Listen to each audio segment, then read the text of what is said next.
Hey there, my name is Chris Tucker. I'm a real estate agent and realtor here in the North Dallas-Fort Worth area.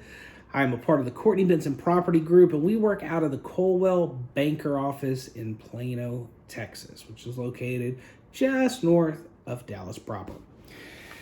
Want to talk to you guys today. Too often, I completely overthink things.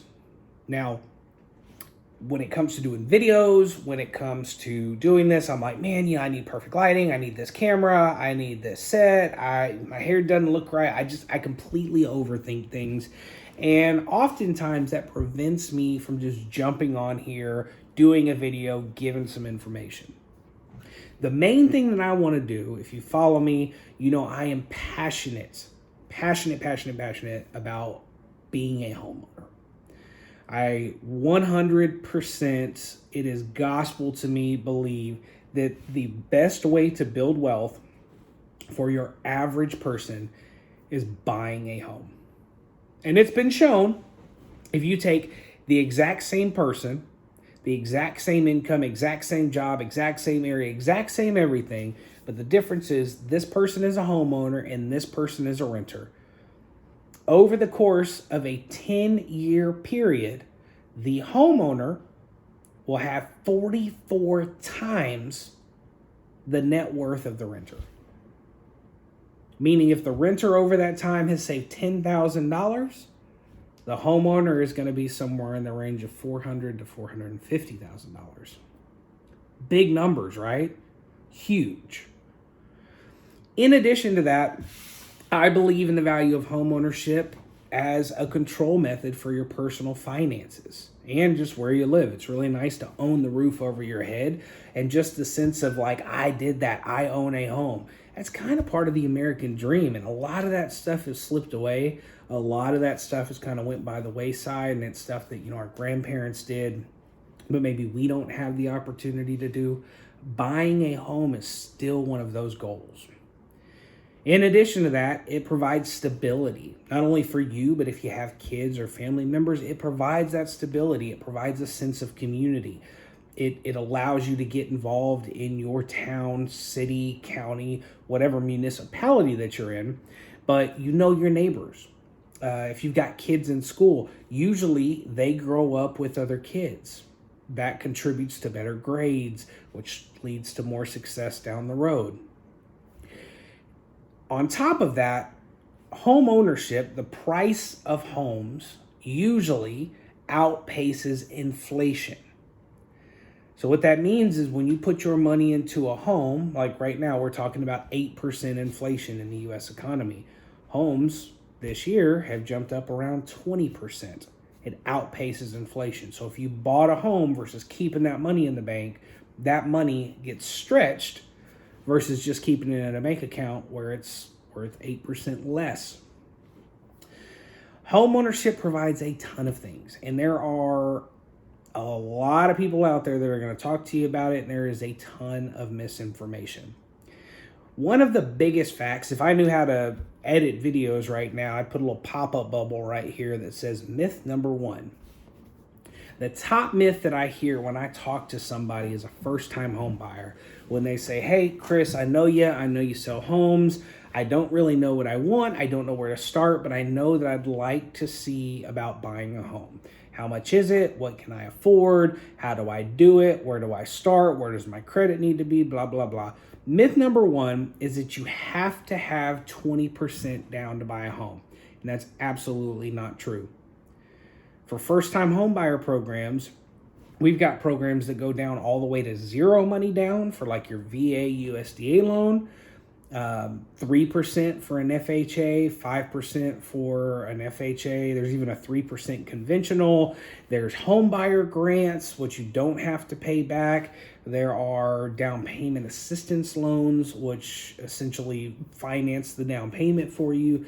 There are a ton of different programs, but your average transaction for a first-time home buyer for the down payment on that house to secure a loan is usually 3 to 5%. 3 to 5%. Once again, if I could edit videos, I'd put that right here, 3 to 5%. So if you're looking at a $400,000 home, 5% down on that, $20,000. 3% down, $12,000. And you can adjust that accordingly. A $300,000 home, you're looking anywhere between $9,000 and $15,000. That's your down payment on a home. You do not need 20% down to buy a home. I do not know who started that myth. Way back in the day, that might have been the case. Financing a home these days, it is regulated. There are a ton of programs. It is a lot easier than the stuff they dealt with back in the 30s, 40s, 50s, and 60s. So that's myth number one. Myth number two, I've got to have perfect credit. I've got to have over an 800 credit score. It's got to be immaculate. Now, while that absolutely helps, the higher the score, the better the rate, the easier it is for financing. While it helps to have a higher score, your credit score, once again, if I could edit, I'd put a little bubble right here. Your credit score for most programs needs to be over a 620 FICO. Now, that varies depending on the lender, but usually you want to see a FICO score of above 620. Now, another myth, right? People think that it is way more expensive to buy a home than it is to rent. That's simply not the case in most markets. Now, depending on where you live, this could be true as far as a monthly payment. Now, the differences in that are taxes, cost of homes, cost of land, maintenance, all these different things. There's a ton of factors, but in most markets, the cost of buying a home versus renting that same home is less money if you own it. And once again, to stop overthinking things, somebody owns that house.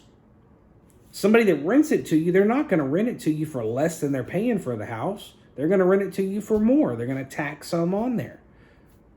Think about that for a second.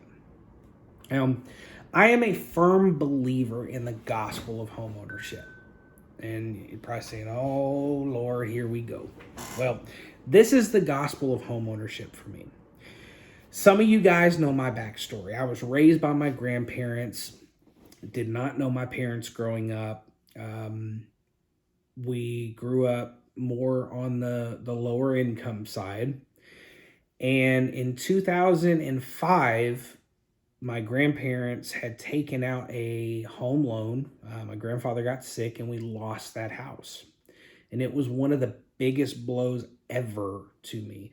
That was a place that I had grown up. That's what I had known all my life. We had the same neighbors. I went to the same school. I knew pretty much every inch of, call it a mile radius around me because I had ridden my bike around that neighborhood. We had walked. I knew all the store owners. It crushed me. We had to move across town. Completely changed things for me. And I was in the middle of high school. Completely changed my life. I believe in the gospel of homeownership because just one, as a feeling, a visceral reaction, there is not a better feeling than owning the place that you call home. Owning the roof over your head is a sense of accomplishment. I think it is a fulfillment of the American dream, unlike most of the other stuff that's available right now. But on top of that, why I believe in homeownership so much is it allows you to control your life as it pertains to your housing expenses. Now, when people come and buy a house, the first thing that they think of is, oh, the AC is going to break, or oh, the roof's going to fall off. Owning a home allows you to control your housing expenses because it gives you a fixed monthly payment with the only variable in that payment on a fixed rate loan being your taxes and insurance, and that's little to nothing. Versus if you rent and your landlord comes and they say, hey, in year one, you've been here a year, we're going to raise your rent $50 a month. Doesn't sound like a whole lot, $600 a year. Well, the next year, hey, we're going to raise that another $50 a month. Well, now that's $1,200 a year more that you're spending versus when you moved in. And you continue that. Here in 2022, we're seeing crazy rent increases. I'm talking 10, 15, 20% rent increases because they know if you move out, there's somebody right behind you that's going to move in.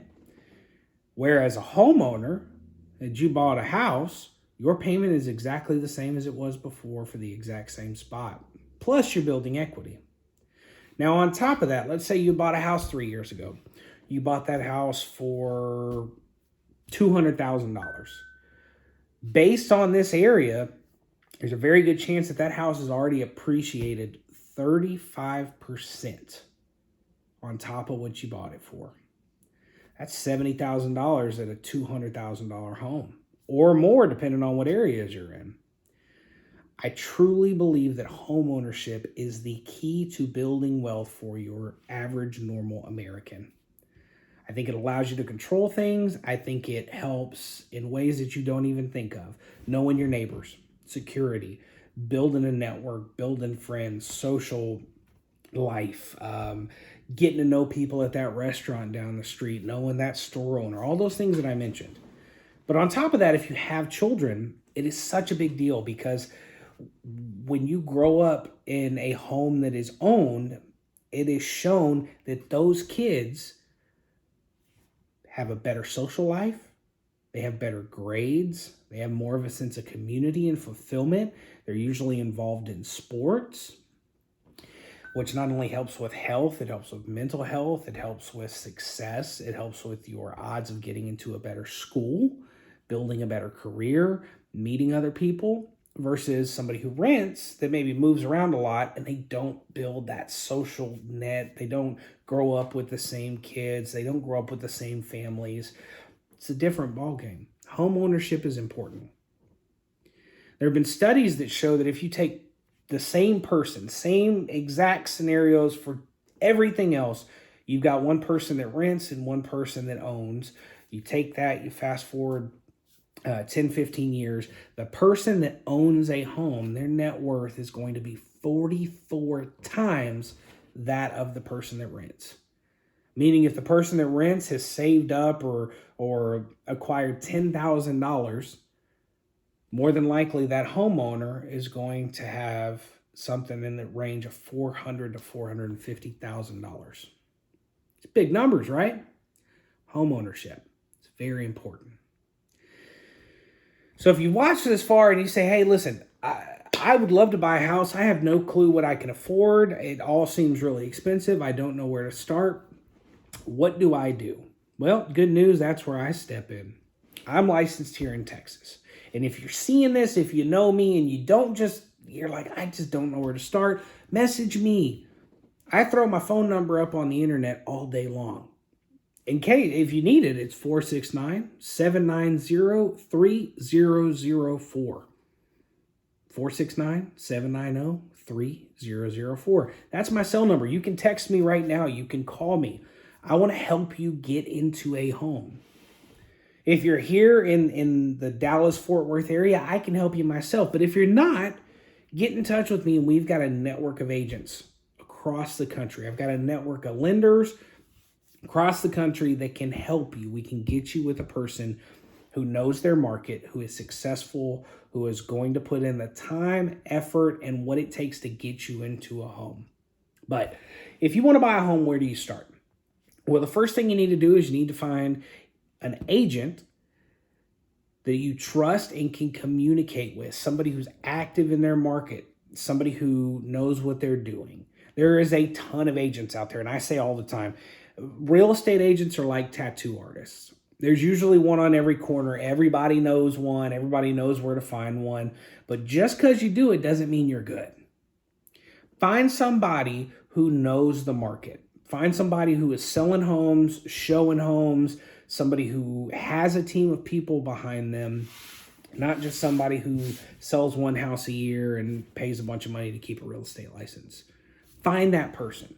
Make sure that person knows what your goals are. Make sure that person knows your finances. Make sure you're comfortable being open with them. Oftentimes, this is why I say if you've got like a sister-in-law or brother-in-law or a distant cousin and they're a real estate agent, might not be the best to use them because you kind of get those two things mixed up. You want somebody you can be open and honest with, that you trust, and that you can be vulnerable with. Sometimes people don't want their family members knowing all their business. So find somebody you can speak to. Find a real estate agent. If that is a good real estate agent, they're going to have a lender that they have worked with before or that they can recommend you to. Somebody who can run your credit, take a look at your finances, and tell you what you are approved for. Once you do that, that person will give you a pre-approval. Now, what a pre-approval does is that gives you where to start shopping. They're going to take a look at what your credit rating is. They're going to take a look at the things on your credit. They're going to look at your debt to income ratio, what kind of liabilities you have, credit card payments, car payments, student loans, child support, whatever that is. They're going to take a look at your full financial picture, and they're going to say, hey, based on this, this is what you can afford each month. And based on this number here in this county with taxes, insurance, everything, this is the payment that you can afford. This is the number you need to look at. And what that does is that gives us, the real estate agent, imagine that like a blank check. That tells us what our budget is. Once you start doing that, you go out and you look at homes in that price range, usually a little bit under, especially in a market like this. So if you get a pre-approval for, say, $400,000, we're going to go out and we're going to look at houses from $325,000 to $375,000, and we're going to see what kind of house you like. I'm going to take you to, this is the way I do it, I'm going to take you to a few different houses. Imagine me like a chubby property brother. We're going to go look at, a two-story here. We're going to go look at a one-story here. We're going to go look at this part of town, this part of town. We're going to go look at a new one, an old one, a flipped one, one that needs work. We're going to go look at the entire thing based on what you tell me you need. Your needs in a house are important. When you are looking at a home, the biggest thing that you want to do is you want to look at, can I live in this place for at least the next 3 years? Because when it comes to selling a home, there are costs involved with that. You usually pay a listing agent a percentage or their commission. They split that with the buyer's agent. And on top of that, you've got title fees and transfer fees and HOA docs. There's costs involved with selling your home. So you want to find somewhere where you can stay for at least 3 years to allow that to catch up. You want to look at your needs. Are you going to have any changes in family, right? Are you planning on having kids and you don't have kids now? Do you have parents that might need some care or might need to move in? Are you stable at your job, or will you need to possibly move within the next couple of years with that job? If you can find yourself stable, though, and you've got a credit rating over 640, you're paying your bills every month, you're paying your rent, you're paying your light bill, you're paying your car payment, putting a little bit away on savings, there's a good chance that you're ready to buy a home. And when you are, you want to go and you want to talk with that real estate agent and go through what your needs are in a home. Do you have pets? Do you need a fenced-in yard? Do you want somewhere that's close to bars and clubs and nightlife, or do you want somewhere that's kind of out in the suburbs? Do you need a pool? Do you want to live in a neighborhood that's next to a golf course? Like, there's all these different things. And what a real estate agent will do is they're going to take that market knowledge and they're going to take that experience and they're going to use that to find not just a home, but they're going to use that to find the right home. They're going to put you in a spot where you're good. It meets as many of your needs as it can. They want you to be happy. Any good real estate agent is going to take the time to do that. Now, that may be seeing 5 or 6 houses. That may be seeing 20 homes. In this market, you might put an offer in on a couple. You might put an offer in on just one. You might put an offer in on 9. You want a real estate agent that you can communicate with, that is open and available to show you stuff, that has a team of people behind them, that have built relationships with their fellow agents, because that matters. If the person that you choose as your agent is not known in your market or has built a bad reputation, that can hurt you as a buyer. Because when it comes time to put in an offer and the selling agent says, oh, well, I've got an offer from this person, but last time, they screwed me around. They weren't honest. They weren't on time. We didn't get stuff done. That hurts your chances of getting that home.